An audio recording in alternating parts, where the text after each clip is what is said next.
Hola y bienvenidos al quinto episodio de la serie sobre los cristianismos encontrados. Soy el doctor David Litua y les voy a presentar a todos ustedes a un líder muy importante de la iglesia primitiva.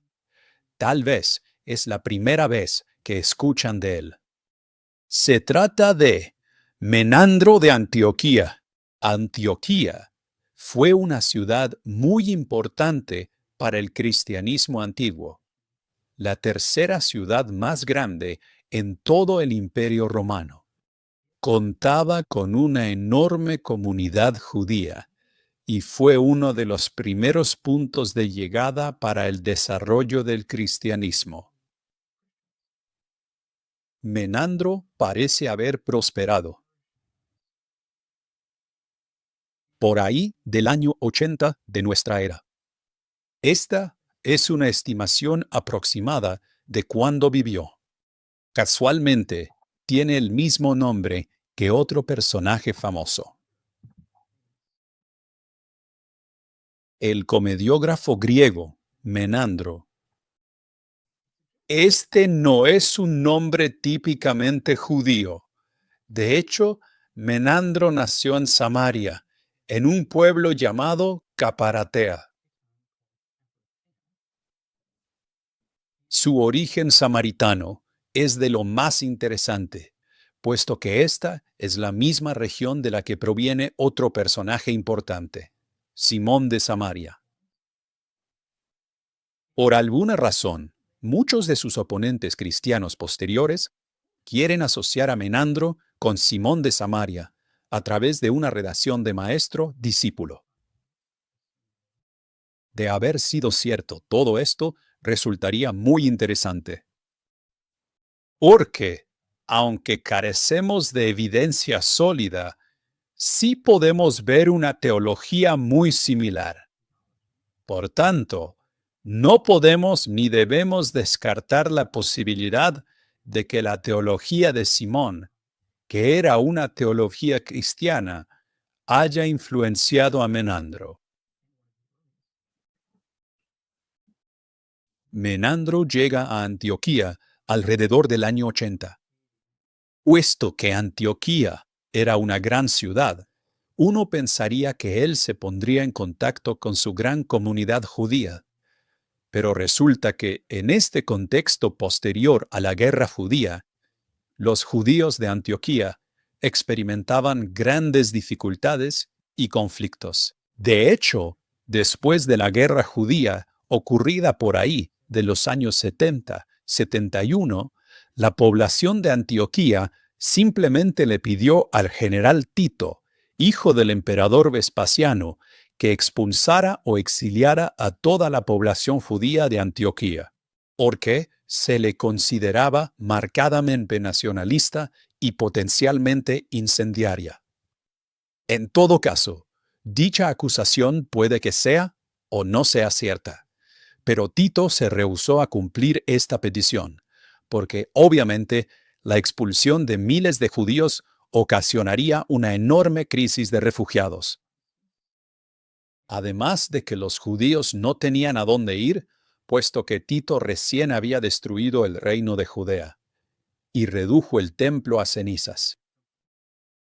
Algo muy importante que aquí debemos mencionar es que, como Menandro provenía de Samaria y posiblemente era de origen samaritano, es decir, que practicaba la religión samaritana, habría despertado sospechas en cualquier comunidad judía, especialmente en Antioquía. Como esto parece ser lo más lógico, yo apostaría que Menandro habría hecho su mensaje cristiano muy atractivo para la población gentil o helénica de la ciudad. Sabemos por el libro de los Hechos de los Apóstoles que Antioquía era un centro importante del cristianismo gentil. Ya para fines del siglo I, comenzamos a ver lo que en la literatura académica se conoce como la separación de los caminos. En otras palabras, la división institucional entre pequeños grupos cristianos y los más grandes y ya establecidos grupos judíos y sus sinagogas. Esto no quiere decir que no hubiera constantes debates y una reiterada interacción entre cristianos y judíos. Pero a nivel institucional, los cristianos comenzaron a formar sus iglesias domésticas, rituales y demás.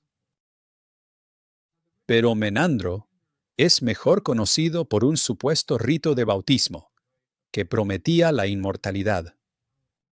Su bautismo es parte de los ritos cristianos fundamentales. Es totalmente benigno y hasta banal. Y con esto no nos queda duda de que Menandro fuera cristiano. Sin embargo, los oponentes de Menandro estaban en contra de su forma de bautismo, porque al parecer introdujo una modificación para hacerlo especial. Según los heresiólogos, aparentemente Menandro usaba su nombre de alguna manera durante este rito. Los heresiólogos acusaban a los seguidores de Menandro de ser bautizados en Menandro o con referencia a Menandro. Honestamente, ignoramos qué significa eso exactamente. Lo que sí queda claro es que el bautismo de Menandro otorgaba inmortalidad a las personas. Pero tampoco nos queda claro cómo se lograba esto según él.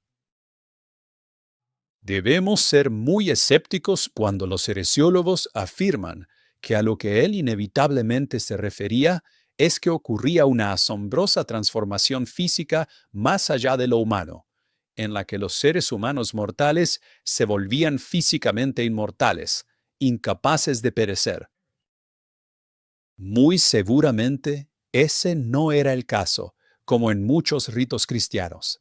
Sí existe un rito de bautismo y una promesa de inmortalidad, pero siempre en referencia a una vida post-mortem suprahumana.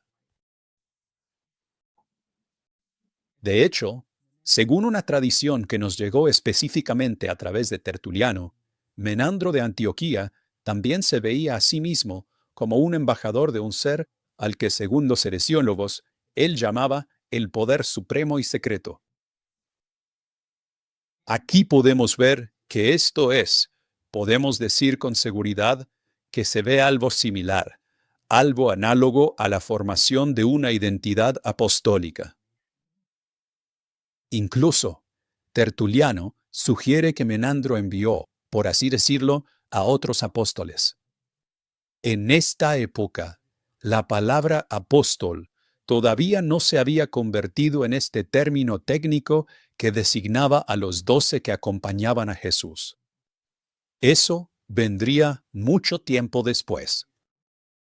También el número 12 ha sido muy mitificado, porque no sabemos exactamente cuántos discípulos tuvo Jesús.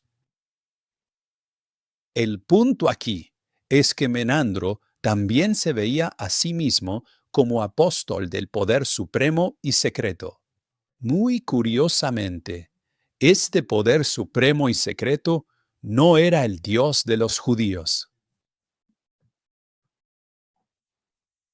Muy similar al pensamiento simoniano, el poder primordial da origen a un pensamiento primordial. Y entonces, este pensamiento primordial engendra o da origen a los ángeles que crean el mundo. Parece ser que Menandro no se refiere a la deidad de Judea de manera específica, sino que lo identificaba con uno de estos ángeles. Como se podrán imaginar, esta teología inmediatamente habría distanciado a Menandro de la mayor parte de la comunidad judía, que adoraba al Creador. Menandro decía que este bautismo, además de la inmortalidad, liberaba a los devotos del poder de los ángeles creadores del mundo. Lo cual también tiene mucho sentido. Podríamos imaginarnos, y desafortunadamente solo podemos imaginarnos, porque no tenemos el contexto completo, que en la teología de Menandro, la salvación era un ascenso más allá de este mundo, hacia los eones.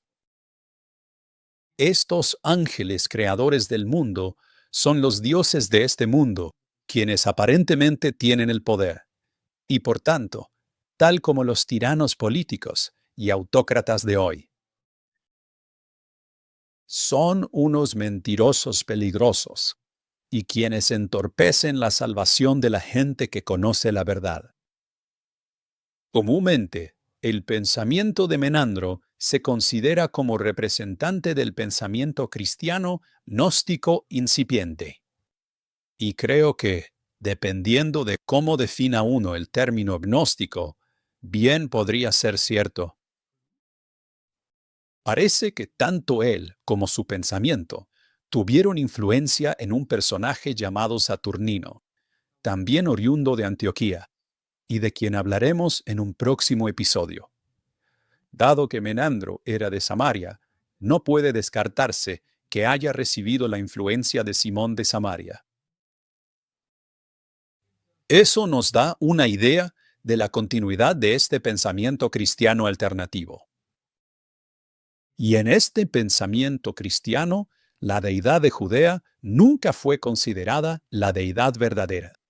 También resulta muy interesante que en Menandro ni siquiera encontramos el uso del así llamado Antiguo Testamento o Biblia hebrea.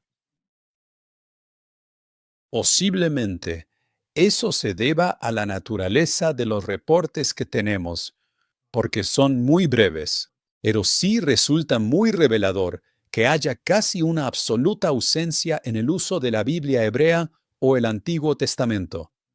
Esta es una de las teologías más antiguas y carece de una adoración hacia el Creador, y la conocemos por un hombre que probablemente prosperó en Antioquía, centro del cristianismo primitivo.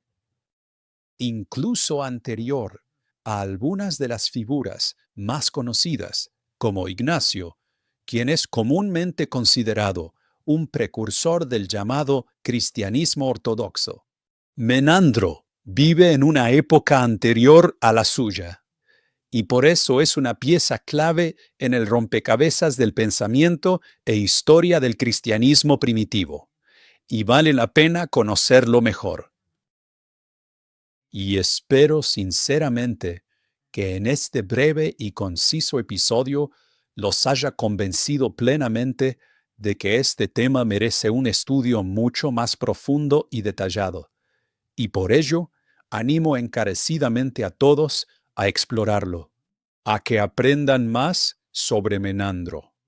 Y la mejor manera en que pueden hacerlo es leyendo el capítulo correspondiente a él, el capítulo 5 de Cristianismos Encontrados. Les deseo a todos una feliz lectura y todo lo mejor durante su investigación.